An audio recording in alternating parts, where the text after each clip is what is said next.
बाबासाहेब आंबेडकर भारतीय राज्यघटनेचे शिल्पकार भारतरत्न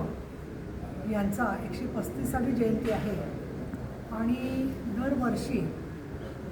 डॉक्टर बाबासाहेब आंबेडकरांची जयंती विधान भवन मुंबई या ठिकाणी आयोजित करण्यात येते। महाराष्ट्र विधिमंडळामधली विधानसभा आणि विधान परिषद हे सातत्याने राज्यघटनेच्या चौकटीमध्ये काम करणारी संस्था आणि इन्स्टिट्यूशन्स आहेत आणि आमचे सगळे कायदे कानून, आमचे सगळे अधिकार हे सगळे लोकशाहीच्या मध्ये जसे संरक्षित झालेले आहेत, त्याचबरोबर जनतेच्या अपेक्षांचं प्रतिबिंब त्याच्यात उमटून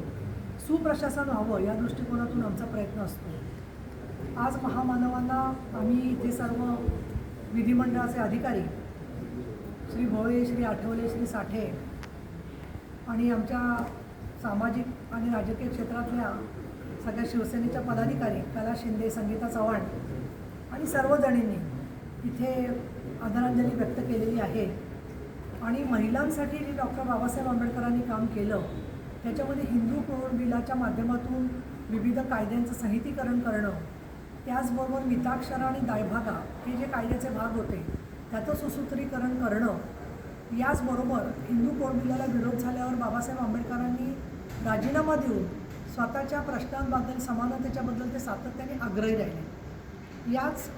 गेल्या वर्षामध्येच राज्यघटनेच्या संदर्भात अतिशय सुंदर अशी चर्चा, अर्थपूर्ण चर्चा दोन्ही विधिमंडळाच्या सभागृहामध्ये झाली आणि त्याच्यामध्ये माननीय मुख्यमंत्री देवेंद्र फडणवीस, उपमुख्यमंत्री एकनाथ शिंदे, उपमुख्यमंत्री अजितदादा पवार, तसंच आमचे सभापती राम शिंदे, विधानसभेचे अध्यक्ष राहुल नार्वेकर, उपाध्यक्ष अण्णा बनसोडे, मी स्वतः आणि विविध पक्षांच्या गटनेत्यांनी विचार मांडले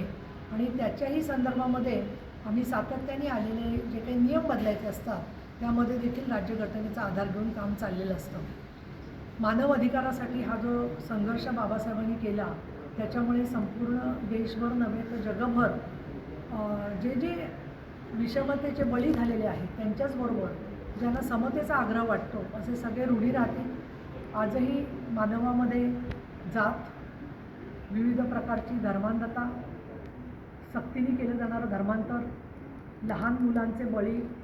बालविवाह, वर्णभेद, स्त्री पुरुष भेदाभेद अशा अनेक गोष्टी घडत आहेत। त्यामुळे समानतेकडे जात असताना 2030ला